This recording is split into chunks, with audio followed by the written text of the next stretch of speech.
Bukankah banyak seorang laki-laki yang kerepotan punya istri satu, bagaimana dengan dua? Bukankah wanita itu tercipta dari tulang rusuk yang bengkok? Kalau satu saja jenengan ngeluruskan betapa susahnya, bagaimana kalau tulang rusuk bengkoknya itu dua? Apalagi tiga, apalagi empat. Ya, jangan dilihat wena rek iso gonta-ganti, waduh itu yang dibayangkan itu ya.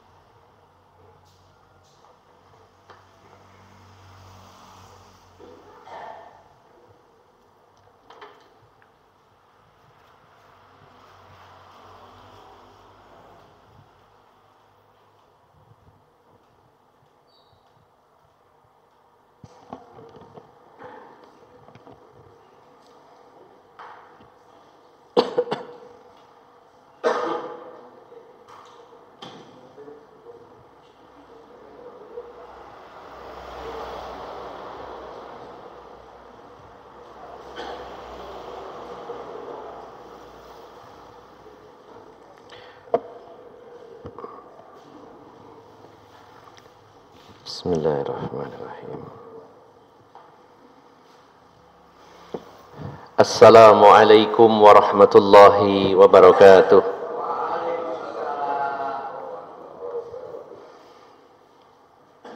Alhamdulillahi rabbil alamin wal aqibatu lil muttaqin wala udwana illa 'alal zalimin. Wa asyhadu an la ilaha illallah wahdahu la syarika lah. Wa asyhadu anna Muhammadan abduhu wa rasuluhu la nabiyya ba'dah. Allahumma salli wa sallim wa barik ala nabiyyina Muhammadin wa ala alihi wa sahbihi ajma'in. Ya ayyuhalladzina amanu taqullaha haqqa tuqatih wa la tamutunna illa wa antum muslimun, amma ba'd. Para alim ulama, para ustaz, para sesepuh yang senantiasa saya hormati dan saya muliakan, bapak-bapak dan ibu-ibu, saudara-saudari jamaah Masjid Al-Ikhlas yang dirahmati Allah Subhanahu wa ta'ala. Alhamdulillah, kita sangat bersyukur kepada Allah Subhanahu wa ta'ala. Pada pagi hari ini beberapa amal-amal soleh bisa kita lakukan. Di antaranya kita datang ke masjid ini pertama kali berdoa masuk ke masjid, dan ini adalah sebuah amal soleh. Kemudian setelah itu salat tahiyatul masjid, dan ini juga amal soleh. Kemudian salat sunnah qabliyah subuh, dan ini juga termasuk amal soleh.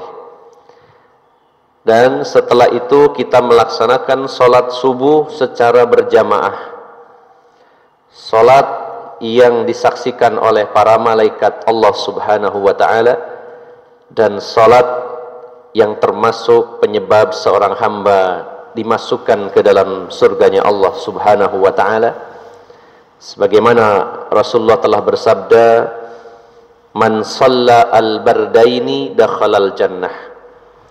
Barang siapa salat bardain, salat itu dua waktu dingin, yaitu salat asar dan salat subuh, dakhalal jannah, maka dia masuk surga. Dan alhamdulillah kita laksanakan secara berjamaah. Mudah-mudahan pahalanya Allah berikan berlipat-lipat untuk kita semuanya. Kemudian kita zikir setelah sholat, dan itu juga termasuk amal soleh. Kemudian kita tambahi lagi dengan duduk di dalam majelis ilmu, dan ini juga amal soleh. Dan mungkin nanti insya Allah juga ditambahi dengan sholat isyraq atau sholat syuruk, yang pahalanya seperti pahala haji dan umroh. Dan juga kita hadir di tempat ini dalam rangka memakmurkan masjid Allah Subhanahu wa ta'ala. Ini juga merupakan amal soleh. Bahkan orang-orang yang memakmurkan masjid itu menandakan bahwa mereka orang-orang yang beriman kepada Allah Subhanahu wa ta'ala. Allah nyatakan dalam surat At-Taubah ayat yang ke-18, innama ya'muru masajidallahi man amana billahi wal yaumil akhir. Hanyalah orang-orang yang beriman kepada Allah dan hari akhir yang mau memakmurkan masjid-masjid Allah Subhanahu wa ta'ala. Sehingga kata innama ini adalah bentuk hasr dalam bahasa Arab, hasr, pembatas. Hanyalah orang-orang yang beriman, karena kalau tidak punya iman dia tidak mau rela memakmurkan masjid-masjid Allah Subhanahu wa ta'ala. Maka hanyalah orang-orang yang beriman dan beriman kepada Allah dan hari akhir yang mau memakmurkan masjid-masjid Allah Subhanahu wa ta'ala. Maka Rasulullah pula menegaskan bahwa idza ra'aita ar-rajula yu'tadu bil masajid fashhadu bi annahu mu'min. Kalau kamu menemukan orang yang senang datang ke masjid, yang hatinya selalu tertaut ke masjid, maka saksikan oleh kalian bahwa orang tersebut adalah seorang mukmin, orang yang beriman kepada Allah dan kepada hari akhir. Maka pada pagi hari ini sekumpulan amal soleh kita laksanakan, mudah-mudahan semuanya diterima oleh Allah Subhanahu wa ta'ala, dan mudah-mudahan itu semua bisa kita laksanakan secara istiqomah. Bapak, Ibu, saudara-saudari yang dimuliakan Allah Subhanahu wa ta'ala, salah satu tanda bahwa seseorang itu mendapat kebaikan dari Allah, kita bisa mendeteksi apakah orang ini mendapat kebaikan atau tidak. Kita akan mencari tahunya berdasarkan ayat-ayat Al-Quran maupun hadis-hadis Nabi SAW. Sebagai contoh, Rasulullah pernah bersabda, idza aradallahu bi'abdin khaira yufaqihu fid din. Kalau Allah menghendaki, menginginkan seorang hamba mendapat kebaikan, maka Allah akan faqihkan, Allah fahamkan hamba tersebut dalam urusan agama.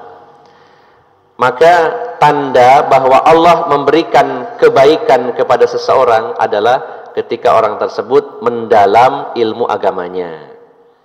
Maka pada kesempatan pagi hari ini, salah satu di antara tanda kebaikan yang Allah berikan kepada hambanya adalah sebagaimana Rasulullah telah bersabda, idza aradallahu bi'abdin khaira yusib lahu. Kalau Allah menginginkan kebaikan bagi seorang hamba, maka Allah akan uji atau akan Allah berikan musibah kepada hamba tersebut. Bapak Ibu jamaah sekalian yang dimuliakan Allah Subhanahu wa ta'ala, mayoritas manusia tidak suka diuji, apalagi ujiannya berupa musibah, berupa keburukan-keburukan. Padahal sejatinya kalau direnungkan secara mendalam, ujian dari Allah adalah bentuk kecintaan Allah kepada hambanya, dan itu pertanda hamba tersebut mendapatkan kebaikan dari Allah Subhanahu wa ta'ala. Di samping itu, sebenarnya orang-orang yang mendapatkan kebaikan, orang-orang yang mendapatkan kelapangan, sebenarnya juga sedang diuji oleh Allah Subhanahu wa ta'ala. Sehingga jangan sampai kita menyimpulkan bahwa kalau saya hidup susah berarti saya diuji, sementara saudara saya yang hidupnya berkecukupan, senang, tidak diuji. Jangan sampai kita berpikiran bahwa saya sakit ini adalah ujian, sakit adalah ujian, sementara saudara saya sehat walafiat, itu bukan ujian. Mungkin juga kita berpikir bahwa saya memiliki banyak problem dalam rumah tangga saya, maka saya sedang diuji, sementara teman-teman saya nyaman-nyaman saja dalam rumah tangganya, berarti dia tidak diuji. Bapak Ibu saudara-saudari yang dimuliakan Allah Subhanahu wa ta'ala, seorang mukmin sepanjang hidupnya tidak akan pernah berhenti dari ujian. Sampai Rasulullah mengatakan, la yazalul lil mu'min bala, la yazalul lil mu'min al bala. Tidak akan pernah berhenti seorang mukmin itu dari ujian hidup, baik dari dirinya, mengenai anaknya, keluarganya, atau apapun ujiannya, sampai akhirnya seorang mukmin berjalan di atas muka bumi ini tanpa sedikit pun dosa. Karena begitu banyaknya ujian, sehingga dengan sebab ujian itu dia sabar dan Allah bersihkan dosa-dosanya. Dalam hadis yang lain yang diriwayatkan Imam Tirmizi, bahwa seorang mukmin itu tidak akan pernah berhenti diuji terus oleh Allah Subhanahu wa taala, sampai akhirnya ketika dia meninggal dunia diampuni semua dosa-dosanya oleh Allah Subhanahu wa taala. Karena sepanjang hidupnya ujian terus, tanpa terasa dikikis terus dosa-dosanya, seluruh perbuatan buruknya diampuni oleh Allah Subhanahu wa taala dengan sebab ujian-ujian tersebut. Maka Bapak Ibu jamaah sekalian, kalaupun silih berganti kesenangan dan kesusahan menghampiri kita, maka kita yakini bahwa itu semua adalah ujian dari Allah Subhanahu wa taala. Allah berfirman di dalam surat Al-Anbiya ayat 35. Surat 21 ayat 35. Kullu nafsin dha'iqatul maut wa nabluukum bisyarri wal khairi fitnatan wa ilaina turja'un. Setiap yang bernyawa akan merasakan kematian, dan kami akan uji kalian dengan keburukan dan kebaikan. Kami akan menguji kalian dengan keburukan dan kebaikan, dan kepada kamilah kalian akan dikembalikan. Maka bagi seorang mukmin, ketika dia diberikan kesehatan itu adalah ujian, dan ketika diberi sakit juga ujian. Ketika dia diberi amanah berupa harta yang melimpah itu ujian. Sebaliknya juga ketika dia ditimpa kemiskinan itu juga ujian. Ketika seorang mukmin mendapatkan anugerah keluarga yang harmonis, itu adalah ujian. Dan juga ada di antara mukmin yang diberikan keluarga yang tidak harmonis, banyak problem dan permasalahan, banyak percekcokan dan pertengkaran, maka itu juga ujian. Maka hendaknya dari kita semua selalu menyadari bahwa hidup seorang mukmin itu penuh ujian, karena Allah cinta kepada kita. Kenapa Allah Subhanahu wa taala selalu menguji kita? Karena Allah ingin menaikkan level kita. Karena sesungguhnya level seorang mukmin itu terlihat dari ujiannya. Semakin berat ujiannya, semakin tinggi level imannya. Sebagaimana ujian anak SD akan berbeda dengan ujian anak-anak yang lulusan S1, apalagi S2, apalagi S3. Ujian anak SD berbeda dengan ujian anak sarjana, contohnya di Fakultas Kedokteran. Ujian seorang calon sarjana di dunia kedokteran, apalagi spesialis, maka tentu lebih berat dibandingkan ujiannya anak SD. Ketika anak SD ini lulus dari ujiannya, dia naik level jadi SMP. Sementara seorang calon sarjana kedokteran yang lulus dari ujiannya, dia akan lulus sebagai seorang dokter umum. Maka tentu levelnya berbeda dengan anak yang lulus SD. Begitu pula ujian yang diberikan oleh Allah Subhanahu wa taala. Maka indikator tanda dari level iman seseorang dilihat dari ujiannya. Kalau ujian orang ini berat, berarti imannya juga tinggi, imannya juga tebal. Kalau ujiannya ringan-ringan saja, berarti juga level imannya ringan. Apa dalilnya Bapak Ibu jamaah sekalian? Di dalam hadis yang diriwayatkan dari Mus'ab bin Sa'ad dari bapaknya, hadis ini hadis riwayat Imam Tirmizi dan hadis yang sahih. Beliau berkata, bapak dari Mus'ab ini yaitu Sa'ad ya, berkata, "Qultu ya Rasulullah, ayyun nasi asyaddu bala'an, ya Rasulullah, siapakah manusia yang paling berat ujiannya? Di antara seluruh manusia itu siapa yang paling berat ujiannya? Maka Rasulullah menjawab, al-anbiya summal amsal fal amsal. Manusia yang paling berat ujiannya adalah para nabi, kemudian yang semisalnya atau di bawahnya dan di bawahnya.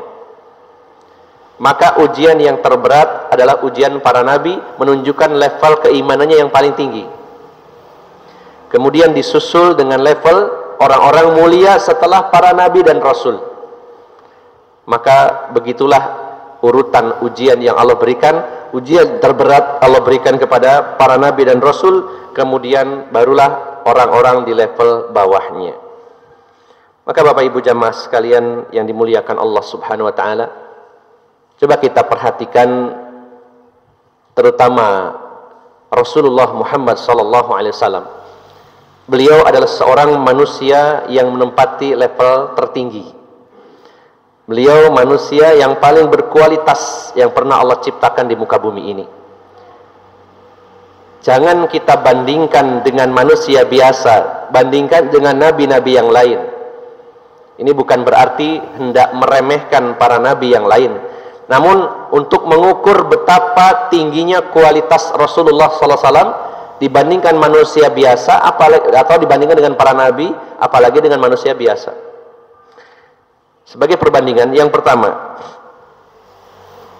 Nabi Sulaiman pernah berdoa kepada Allah Subhanahu wa taala.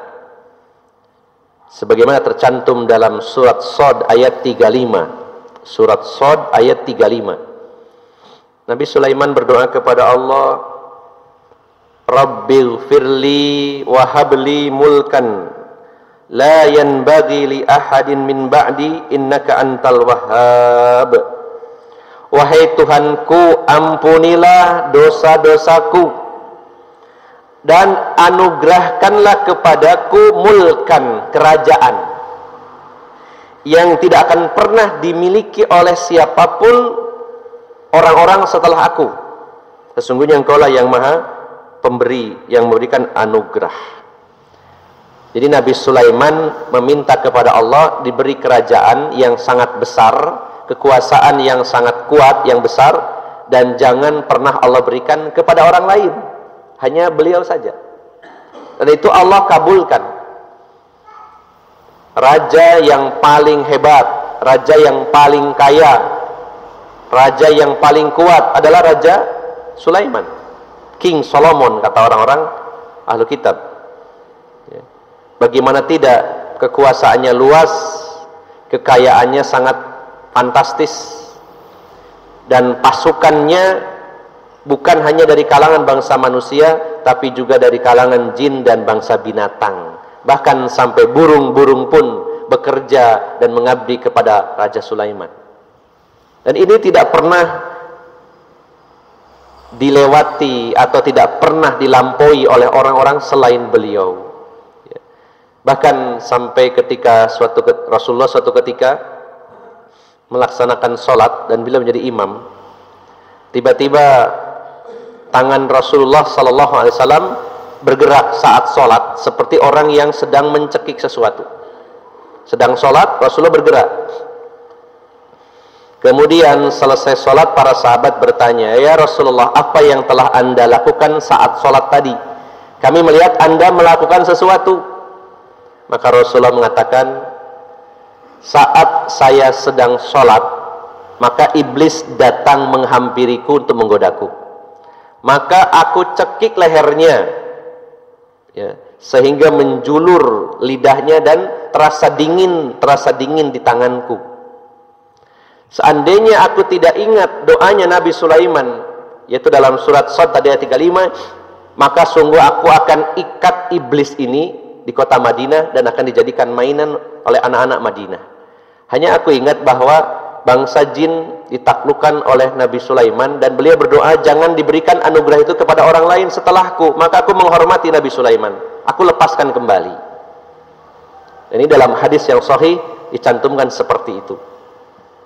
Lalu ada yang bertanya, Bukankah iblis itu tercipta dari api? Tapi mengapa lidahnya menjulur nempel di tangannya Rasulullah terasa dingin?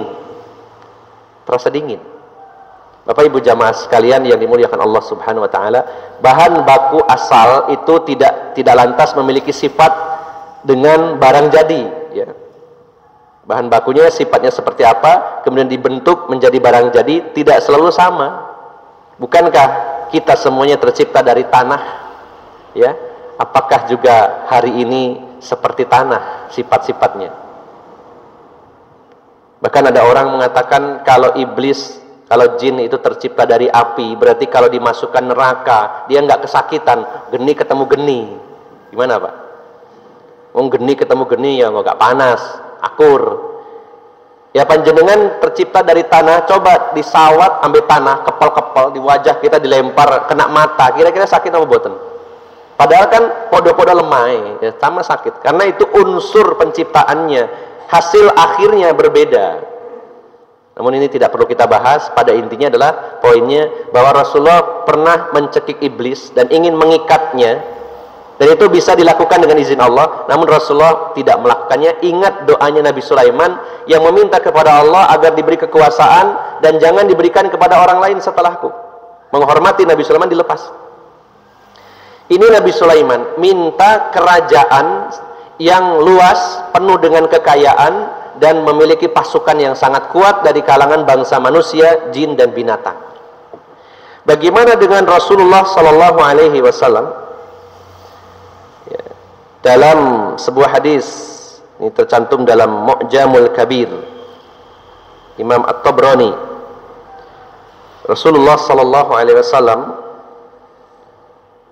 pernah didatangi oleh malaikat, yaitu malaikat Jibril dan malaikat yang lainnya.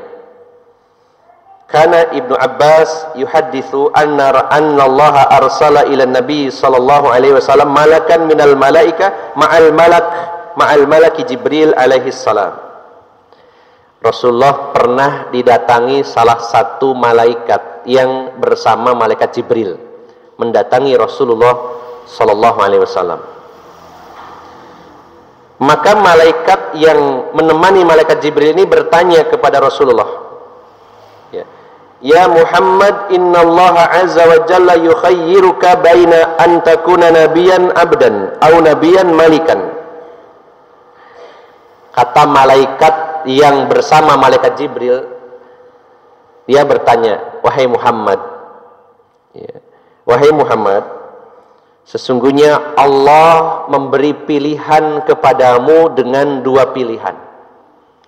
Yang pertama, engkau menjadi nabi dan sebagai hamba biasa, yaitu malikan nabiyan abdan au nabiyan mulkan. Wahai Muhammad, saya datang ke sini bersama malaikat Jibril, diutus oleh Allah untuk bertanya.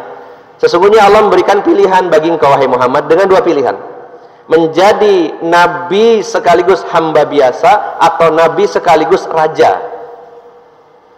Maka faltafatta Rasulullah sallallahu alaihi wasallam ila Jibril kal mustashir fa awma ilaihi an tawadhu faqala Rasulullah sallallahu alaihi wasallam bal nabiyan abdan. Ditawari oleh malaikat bahwa ada pesan dari Allah, disuruh milih jadi nabi dan hamba atau nabi dan raja. Maka Rasulullah menoleh kepada malaikat Jibril.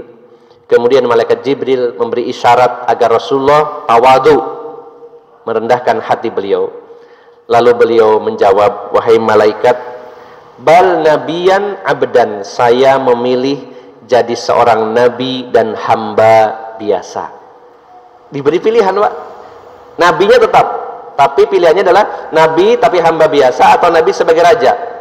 Beliau memilih bal nabiyan abdan, nabi sekaligus menjadi hamba.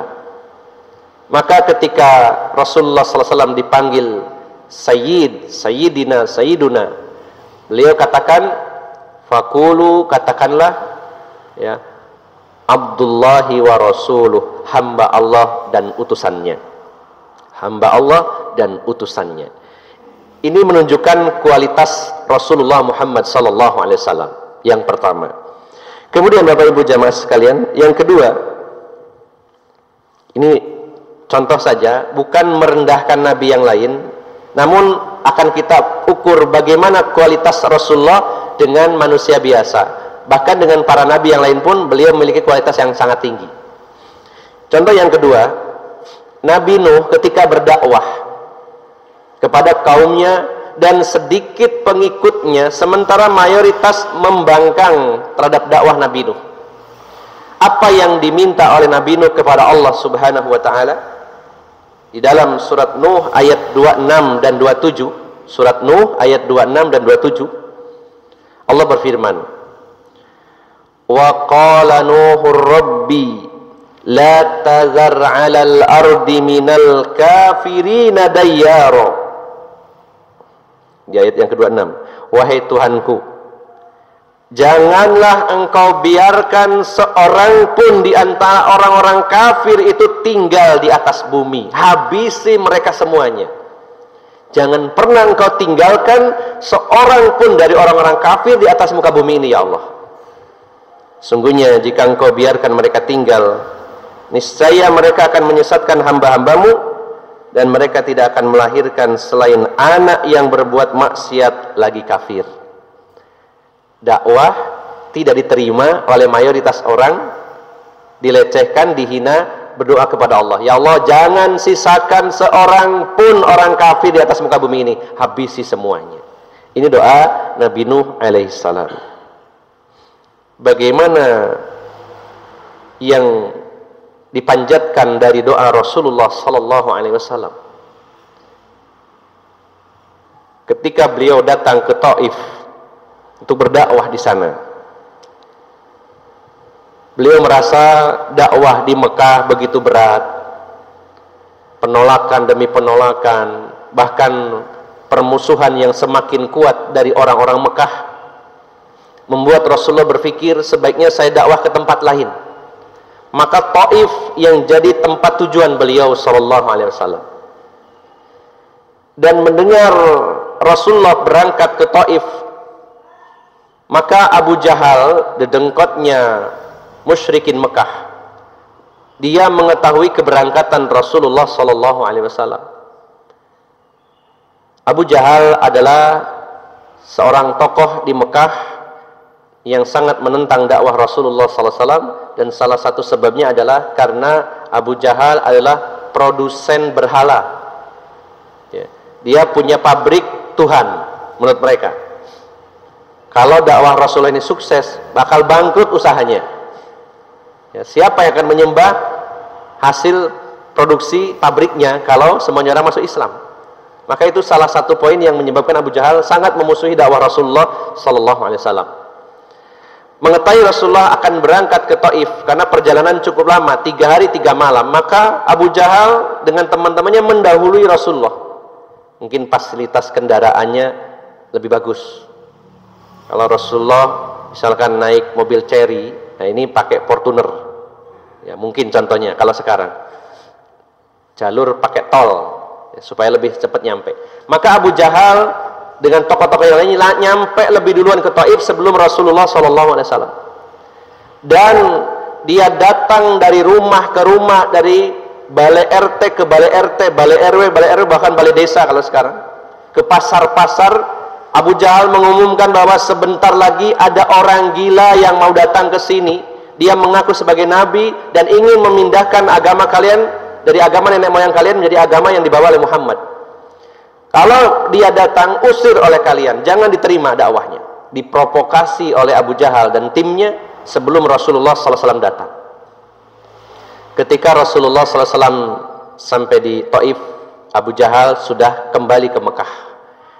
Dan apa yang terjadi? Beliau mengumpulkan orang-orang Taif di satu tempat, kemudian berdakwah di sana, menyampaikan tentang agama Allah Subhanahu wa taala.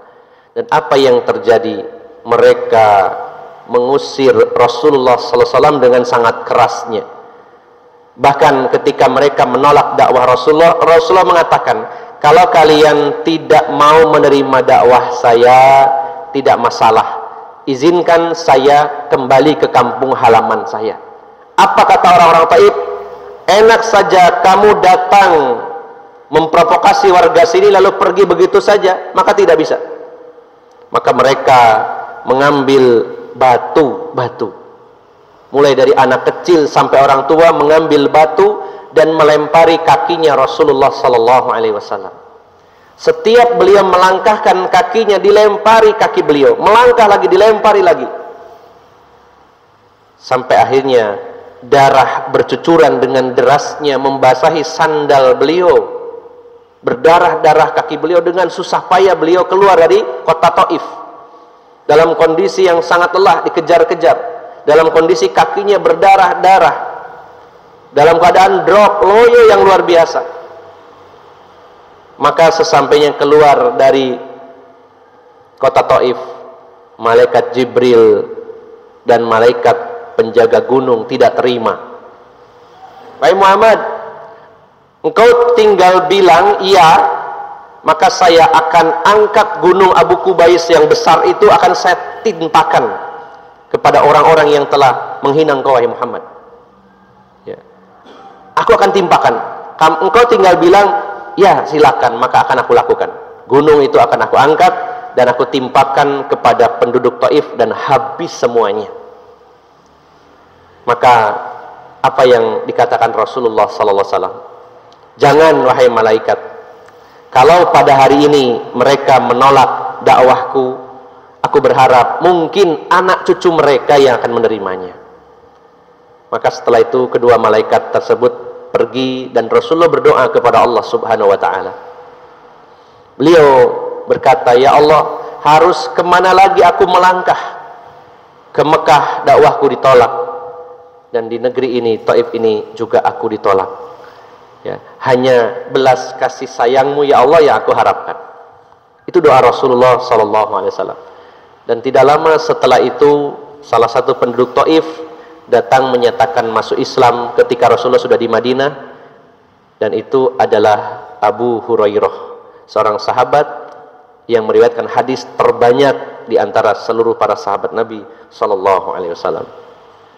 Maka Nabi Nuh berdoa, ya Allah, habiskan itu orang-orang kafir, jangan disisakan walaupun satu orang.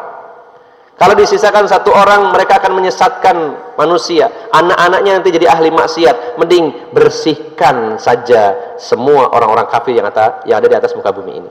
Berbeda dengan yang dilakukan oleh Rasulullah Muhammad sallallahu alaihi wasallam. Kemudian contoh lainnya, Nabi Ayub pernah marah kepada istri beliau karena istrinya nusuz. Nusuz itu durhaka kepada suami. Ketika beliau itu sakit yang sangat parah, ya, maka istrinya tidak patuh kepadanya, dan Nabi Ayub bersumpah akan memukulnya 100 kali. Bersumpah akan memukulnya 100 kali. Ya.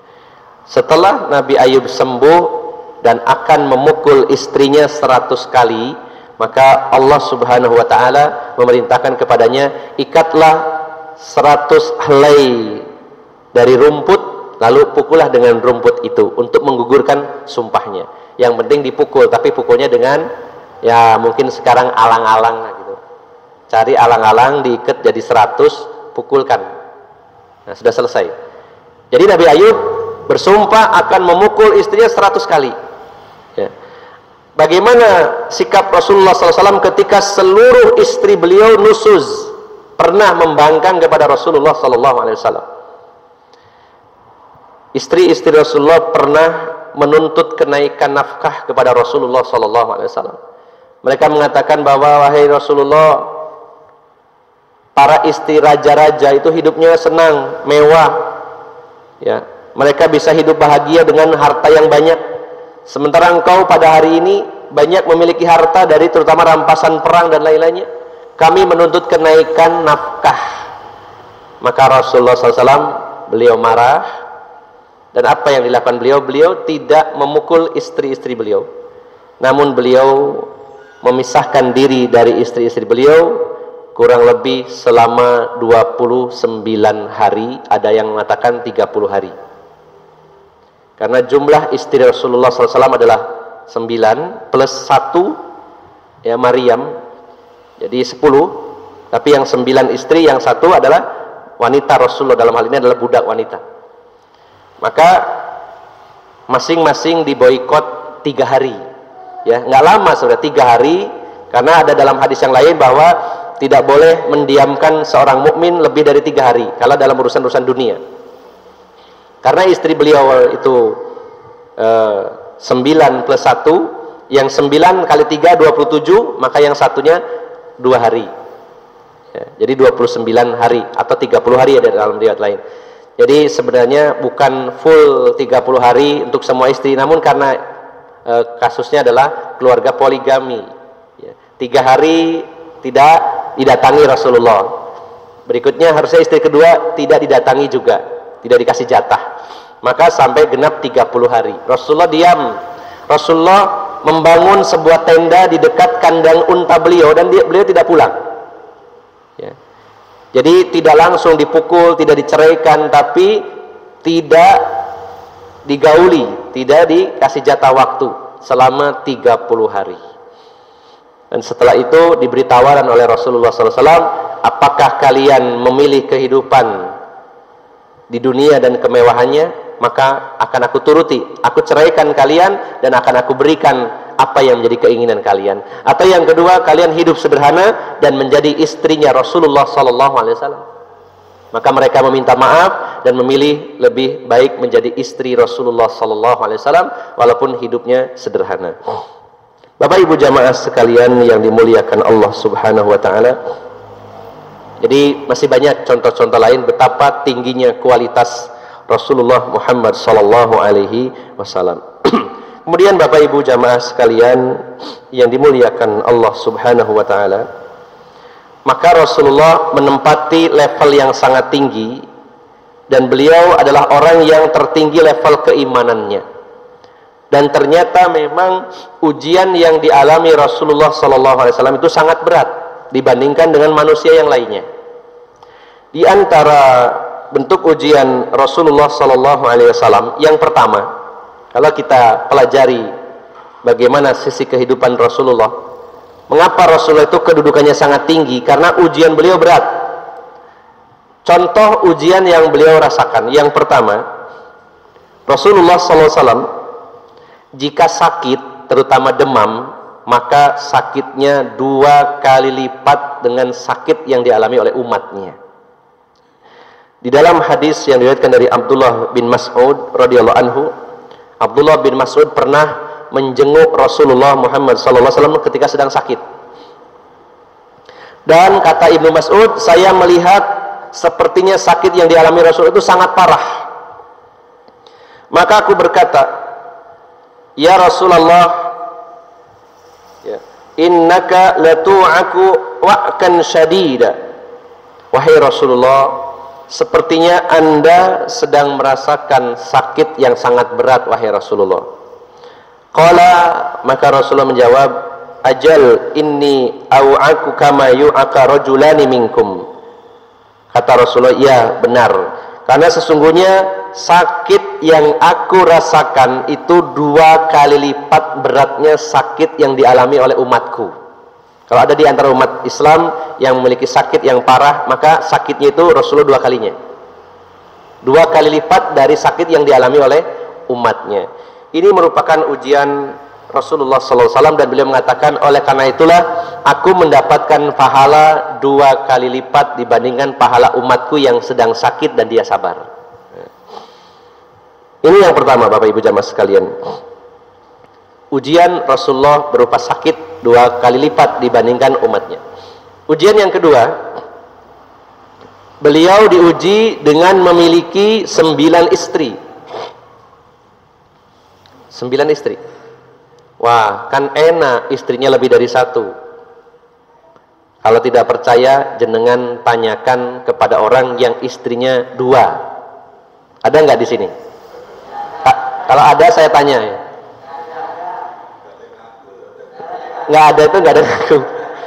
Jangan-jangan diam-diam istrinya 1 ya, 1 Mojokerto, 1 Jombang, 1 Sidoarjo dan seterusnya. Ya. Ini dijelaskan oleh para ulama betapa beratnya ujian Rasulullah yang memiliki istri 9. Kalau tidak percaya beratnya bagaimana, tanya kepada seorang laki-laki yang istrinya 2 dan dia menjalankan syariat Allah sepenuhnya dan dia adil, bertanggung jawab. Karena banyak juga yang istrinya 2 sing diopeni mbok 6 tok, atau sebaliknya mbok tuwa tok, ya. Kalau dia adil, dia bertanggung jawab, dia amanah, punya istri 2, lebih berat dari istri 1.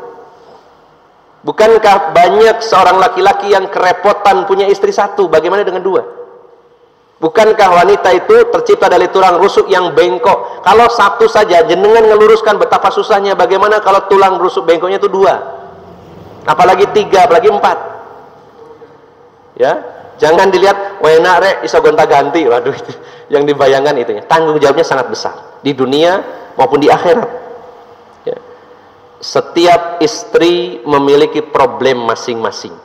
Mungkin dia juga punya permasalahan dengan anaknya, dengan orang tuanya, dengan saudaranya, dan itu semuanya setor kepada suaminya. Mas, ya opo aku ada masalah. Yang satunya bilang gitu juga. Kalau empat-empatnya punya masalah, suaminya sendirian yang harus menangani itu. Belum lagi permasalahan-permasalahan lainnya, karena istri yang dipoligami itu sensitivitasnya berlipat. Lebih sensi, Pak, daripada istri 1. Maka seorang suami yang istrinya lebih dari 1 harus punya kesabaran lebih dan harus memiliki kemampuan lebih dalam manajemen konflik, ya. Tidak mudah, Pak. Kalau tidak percaya jenengan nikah lagi, coba. Maaf ibu-ibu ya, saya bukan memprovokasi, tapi barangkali mosok sih dicoba mawon, tapi jangan coba-coba ya, serius. Berat, Pak. 1 istri saja itu berat, bagaimana dengan 2 istri dan seterusnya. Nah, Rasulullah memiliki istri 9 plus 1 budak wanita 10. Subhanallah, Pak. Kalau istri 1, misalkan istrinya bilang, Pak, aku pingin rekreasi, ada uang tinggal berangkat. Kalau istri 2, yang 1 diajak, yang satunya gimana? Kalau diajak dua-duanya, kata yang istrinya, aku pingin punya privasi, jangan ajak yang satunya. Oh, berarti harus gantian, ya, terpaksa jadi 2 kali. Itu hal-hal biasa dalam kehidupan rumah tangga poligami, ya. Banyak hal-hal yang bahkan yang sepertinya kecil itu jadi besar, karena memang berkaitan dengan perasaan, ya. Seorang laki-laki misalkan lupa bilang sama istrinya, mah aku tak mulih saya ya, mau ke istri yang satunya. Loh, sampean muli nang ndi? Iki lah omah sampean. Nah, itu hal-hal sepertinya kecil tapi besar. Banyak ya sekali seni dalam hidup berpoligami. Ya, ini jadi curhat ya kayaknya. Ya. Nah, saya membayangkan subhanallah, Rasulullah istrinya 9. Itu adalah ujian dari Allah Subhanahu wa taala yang tidak mudah. Maka panjenengan kalau mau nambah istri dipikir yang matang dulu ya. Pesan saya begitu, bukan saya nakut-nakuti ya, tapi dipikir secara matang-matang, sanggupkah untuk melaksanakan syariat Allah Subhanahu wa taala? Mungkin itu sanggup, tapi sanggupkah memiliki mental yang kuat menghadapi 2 istri, 3 istri, 4 istri? Ini harus kuat, ya. Maka ujian Rasulullah SAW adalah istri lebih dari 1, dan itu Rasulullah lewati dengan mulus. Beliau seorang suami yang terbaik, ya. Beliau adalah suami yang paling baik di antara manusia, padahal istrinya 9. Istri-istri beliau seperti Ummul Mukminin Aisyah mengatakan ketika ditanya bagaimana akhlaknya Rasulullah SAW, maka Aisyah berkata, kana khuluquhul Quran, akhlaknya Rasulullah Al-Quran. Hebat suami saya itu, akhlaknya Al-Quran. Nah, kalau ingin tahu sifat, karakter, dan akhlak seorang laki-laki, tanya sama istrinya. Karena orang yang paling tahu aib suaminya adalah istrinya. Istrinya lah yang paling tahu luar dalamnya suami. Kalau istrinya memberi penilaian, suami saya top, markotop, bagus, soleh, insya Allah itu benar. Tapi kalau seorang laki-laki disanjung-sanjung, dipuji-puji oleh orang di luar, atau dianggap orang yang suci, orang yang baik, tunggu dulu, tanya istrinya. Bagaimana menurut istrinya? Kadang-kadang menurut orang lain itu, ya Allah, wong iki lembut, halus, sabar ya. Barang tanya sama istrinya, ya apa bojo sampean, wala wonge morwan tangan kawuras ya, padahal di luar lembut, bisa saja seperti itu. Maka penilaian paling valid, paling jujur, walaupun tidak semuanya tapi paling dominan adalah penilaian dari orang yang terdekat dengan seseorang, terutama istrinya. Dan para istri Rasulullah memberikan penilaian bagaimana solihnya Rasulullah SAW. Itu menunjukkan bahwa beliau lulus ujian dengan 9 istri. Ini bukan perkara yang mudah, Bapak Ibu jamaah sekalian. Ini sebagian dari ujian yang dialami Rasulullah SAW. Maka semakin tinggi level seseorang, semakin berat juga ujian yang dihadapinya. Oleh karena itu, mari kita merenung sejenak bahwa kehidupan seorang mukmin termasuk kita dipenuhi dengan ujian dari Allah Subhanahu wa taala. Kalau kita diberikan kemiskinan, ini adalah ujian dari Allah, harus sabar. Kalau kita diberi kekayaan, ini juga ujian. Diuji oleh Allah, apakah kamu syukur atau tidak, kamu benar gunakan atau tidak, ini ujian juga. Diberikan keluarga yang berantakan, banyak permasalahan, ini ujian. Diberi keluarga yang harmonis, ujian juga. Apakah kita bersyukur, apakah kita bisa istiqomah dan lain-lainnya. Maka Bapak Ibu jamaah sekalian, kita jangan pernah marah dan menolak apapun ujian dari Allah Subhanahu wa taala, karena Allah hendak menaikkan level kita kepada level yang lebih tinggi. Ketika level itu terlampaui sehingga level kita naik, maka persiapkan diri untuk menghadapi ujian yang lebih berat lagi, dan kita harus lulus sehingga levelnya naik terus.